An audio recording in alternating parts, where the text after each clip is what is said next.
사도신경으로 우리의 신앙을 고백하겠습니다. 전능하사 천지를 만드신 하나님 아버지를 내가 믿사오며 그 외아들 우리 주 예수 그리스도를 믿사오니 이는 성령으로 잉태하사 동정녀 마리아에게 나시고 본디오 빌라도에게 고난을 받으사 십자가에 못 박혀 죽으시고 장사한 지 사흘 만에 죽은 자 가운데서 다시 살아나시며 하늘에 오르사 전능하신 하나님 우편에 앉아 계시다가 저리로서 산자와 죽은 자를 심판하러 오시리라. 성령을 믿사오며 거룩한 공예와 성도가 서로 교통하는 것과 죄를 사하여 주시는 것과 몸이 다시 사는 것과 영원히 사는 것을 믿사옵나이다. 아멘. 찬송 384장입니다. 384장. 나의 갈 길 다가도록 예수 인도하시니 내 주 안에 있는 긍휼 어찌 의심하리요.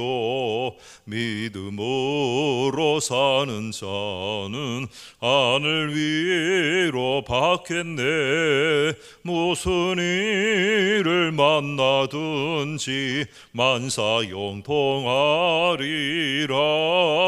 무슨 일을 만나든지 만사용통하리라.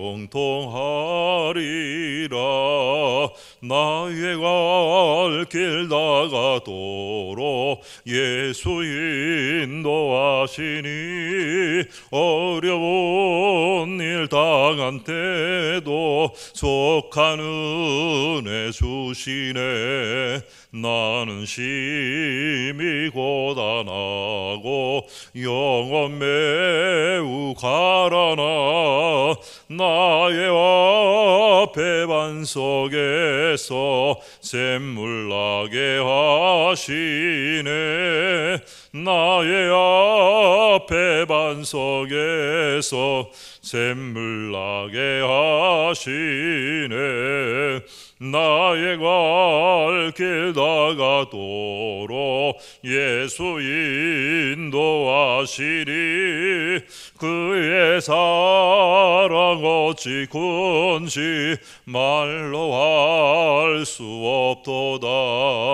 성령 감화 받은 영혼 하늘나라 갈 때에 영영 모를 나의 찬송 예수 인도하셨네. 영영 모를 나의 찬송 예수 인도하셨네. 아멘. 오늘의 말씀은 창세기 41장 37절에서 43절까지입니다. 오늘의 말씀은 창세기 41장 37에서 43절입니다. 바로와 그의 신하가 이 일을 좋게 여긴지라. 바로가 그의 신하들에게 이르되 이와 같이 하나님의 영에 감동된 사람을 우리가 어찌 찾을 수 있으리요 하고 요셉에게 이르되 하나님이 이 모든 것을 내게 보이셨으니 너와 같이 명철하고 지혜 있는 자가 없도다. 너는 내 집을 다스리라. 내 백성이 다 내 명령에 복종하리니 내가 너보다 높은 것은 내 왕자뿐이라. 바로가 또 요셉에게 이르되 내가 너를 애굽 온 땅의 총리가 되게 하노라 하고 자기의 인장 반지를 빼어 요셉의 손에 끼우고 그에게 세마포 옷을 입히고 금 사슬을 목에 걸고 자기에게 있는 버금 수레에 그를 태우매 무리가 그의 앞에서 소리 지르기를 엎드리라 하더라. 바로가 그에게 애굽 전국을 총리로 다스리게 하였더라. 아멘. 곧 또 우리들에게도 있어서 이런 일기의 변화들이 오게 되어집니다. 특별히 우리가 요즘 이렇게 태풍과 또 후덥지근한 그러한 일기들을 또 보냈는데요. 이 밤에 온도가 높지도 않은데 몸이 끈적끈적하다라는 이런 소리를 하거나 야, 오늘 왜 이렇게 더운지 모르겠네 하면서 땀을 현실 흘리고 있는 것을 보면서 이 사람들은 생각합니다. 이런 땀을 흘리고 그리고 온도가 높지도 않은데 끈적끈적하다는 이런 현상에 대해서 언급하고 있지만은 실제로 그 사람들의 대화 속에서 언급하고자 하는 것은 몸이 끈적거린다, 땀이 난다 하는 그 현상이 아니라 바로 곧 비가 올 것이라는 의미를 내포하고 있는 겁니다. 그렇기 때문에 큰 비 같으면은 대비를 해야 되는 것이고, 비가 올 것이다 예측하면은 또 여러 가지 준비를 해야 되는 겁니다. 이처럼 현상은 있지만 현상을 말하려고 하는 게 아니라 현상 뒤에 있는 또 다른 의미를 말하려고 하는 것, 그것이 우리들의 일상적인 대화 속에도 나타나고 있습니다. 오늘 저와 여러분이 읽은 이 본문에 보면은 요셉과 관련돼서 두 가지를 말하게 되는데요. 요셉이 이 바로의 꿈을 해석해 주는 장면이 이 41장에 나오게 되어집니다. 그래서 41장에 바로가 꾼 꿈의 내용을 해석하면은 7년의 풍년과 7년의 흉년이 올 것에 대해서 예고하게 되어지는, 시대를 분별하는 이러한 이야기들이 나오고요. 그 다음에 오늘 보면은 맨 43절에 보니까 바로에 의해서 이집트 제국의 총리가 된 요셉의 모습이 나오게 됩니다. 근데 우리는 이런 모습을 보면서 7년의 풍년과 7년의 흉년, 이런 것들을 잘 분별하는 리더십이 되어야 된다. 또 다른 한편으로는 정말로 축복된 자리, 그 총리의 자리에 오르기 위해서 우리는 하나님께 어떻게 해야 된다. 사실 오늘 우리가 읽은 이 본문에는 이런 현상들, 나타나는 상황들에 대해서 말합니다. 그러나 그 상황들을 따라서 그 상황들이 되기 위해서 어떻게 해야 된다라는 것만 우리가 이 본문에서 묵상하게 되면은 정말 중요한 의미를 놓치게 되어집니다. 요셉이 복을 받아서 이집트의 총리가 되었다. 물론 이 말은 맞는 말이지만은 사실 맞고 또 정확한 말입니다. 그러나 오늘 이 본문을 묵상할 때 이것을 전폭적으로 말하려고 하는 것은 아니라는 겁니다. 이런 사건과 현상들, 나에게 일어나는 상황들과 여러 가지의 반복되어지는 일들 속에 그 행간에 있는 하나님의 더 깊은 뜻을, 하나님의 움직이심들을 볼 수 있어야 된다는 사실입니다. 오늘 이런 일들 속에서 한번 39절을 보면은 이렇게 말합니다.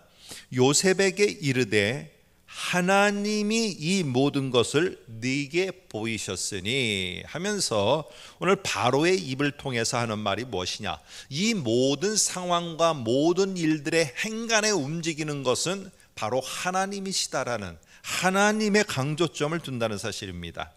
42절에도 보게 되면은 모든 통치권의 상징인 인장 반지를 손에 끼우고 세마포 옷을 입히고 금사슬을 목에 걸어줍니다.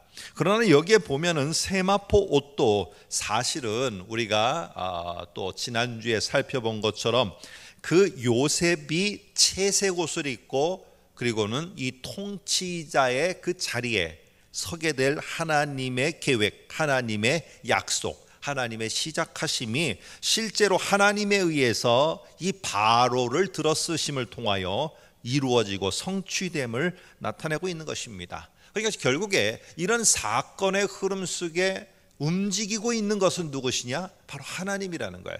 이런 하나님을 너희가 볼 수 있어야 된다는 것입니다. 그런 현상에 내가 어떻게 대처에 일을 하고 또 어떤 자리에 내가 올라가느냐, 이것이 여기에 핵심이 아니고요. 이러한 일들과 현상이 벌어지는데 하나님이 움직이고 계시다. 하나님이 그 속에 여전히 계시다는 겁니다. 오늘 읽지는 않았습니다만 51절 52절도 보게 되면은 요셉의 아들들의 이름이 나오게 됩니다. 요셉의 두 아들들의 이름이 하나는 므낫세 그리고 하나는 에브라임입니다. 근데 여기에 보면은 이 므낫세의 뜻이 무엇이냐 하면은요, 보면은 51절에 이렇게 말합니다. 하나님이 내게 내 모든 고난과 내 아버지의 온 집 일을 잊어버리겠다 하셨다 하미요 라고 하면서 하나님이 들어갑니다. 에브라임도 마찬가지입니다. 하나님이 나를 내가 수고한 땅에서 번성하게 하셨다. 결국에 요셉이 자기의 아들의 이름을 지으면서 그 의도가 무엇이냐 하면은 이런 현상을 내가 얻었다, 하나님께 복을 받아서가 아니라 어떤 현상과 어떤 일들이 계속 이어졌지만은 오늘 그 현상을 읽어내는 그 리더로서, 그 신앙인으로서가 아니라 그 현상 속에서 그 가운데 움직이고 계시는 하나님을 나는 보았다. 하나님을 끝까지 신뢰한 것입니다. 여러분, 인간이 만들어 놓은 그런 우상, 이 헛된 신들, 인간이 만들어 놓은 형상을 가지고 있는 신들은요, 항상 그 자리에 좌불하고 앉아서 있을 뿐입니다. 여러분, 만들어 놓은 형상이 자기 스스로 움직여서 역사 가운데 함께 했다든지 이런 거 없습니다. 어떤 현상 가운데 함께 했든지 그런 거 없습니다. 그저 그 자리에 앉아 있을 뿐입니다. 그런데 하나님은 우리를 뭐라고 하나님을 표현합니까? 살아 움직여 역사하신 분이라는 거예요. 그렇다면 어디에? 이 현장에, 어디에? 나의 지금의 삶의 모습과 삶에 흘러가는 여러 가지 상황 속에서 여전히 움직이시고 역사하시고 이 행간을 갖다가 돌아다니면서 함께 하시는 분, 이게 하나님이시라는 겁니다. 여러분, 우리는 모든 일에 움직이며 함께 하시는 하나님을 보고 하나님을 인정하게 될 때 나의 현실이 그렇게, 나의 상황이 막막하거나 부정적인 것은 아니라는 사실입니다. 오늘 내 현상과 내 상황을 보면은 부정과 한숨이 나올지 모르지만은 그 속에 움직이고 역사하시는 분이, 살아 움직이시는 분이 하나님이고 그 하나님이 함께하고 있다는 사실을 보게 될 때, 하나님이 일하시고 계심을 보게 될 때 우리는 상황에 묶이지 않고 일하시고 역사하시고 행간을 움직여 가시는 하나님과 더불어서 이 상황과 여건을 우리는 이겨나갈 수 있고요, 또 이 힘든 순간들을 이 움직이시는 하나님과 함께 우리는 넉넉히 통과해 나갈 수 있을 것입니다. 아무쪼록 오늘 하루를 살아가시면서 우리에게 일어난 여러 가지 크고 작은, 다급하고 여유 있는 수많은 상황들 속에서 그 상황들만 여러분 보지 마시고, 그 상황들이 해결되고 해결 안 되고 어떤 자리에 올라가고 못 올라가고가 아니라 그 속에 움직이고 계시고 역사하고 계시고 살아서 지금도 함께하고 계시는 하나님을 보시면서 우리의 삶이 지금보다는 조금 더 역동적으로 우리가 움직여갈 수 있는 오늘 하루 되시기를 주님의 이름으로 축복합니다. 기도하겠습니다. 하나님 아버지, 상황에 묶이지 않고 항상 그 행간을 움직이시며 우리들에게 역사하시고 간섭하시고 또 임재하여서 동행하시는 하나님을 믿습니다. 현상에 묶이기보다는 그런 움직이시는 하나님을 보면서 오늘 하루도 넉넉히 이겨갈 수 있는 우리의 귀한 성도들 되도록 주께서 힘과 용기가 되어 주시옵소서. 예수님의 이름으로 기도하옵나이다. 아멘. 하늘에 계신 우리 아버지여, 이름이 거룩히 여김을 받으시오며 나라가 임하시오며 뜻이 하늘에서 이루어진 것 같이 땅에서도 이루어지이다. 오늘 우리에게 일용할 양식을 주시옵고 우리가 우리에게 죄 지은 자를 사하여 준 것 같이 우리 죄를 사하여 주시옵고 우리를 시험에 들게 하지 마시옵고 다만 악에서 구하시옵소서. 나라와 권세와 영광이 아버지께 영원히 있사옵나이다. 아멘.